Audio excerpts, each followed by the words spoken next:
sa Ginoo, puloy anang dayon alang sa pinili, katahom nga palandongon, puloy anang dayon, bulawanong dapit sa gingharian niya, ana ay kahoy sa kinabuhi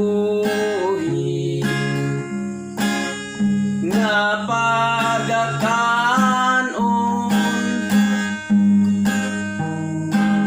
sa iyang pinili, katahom pa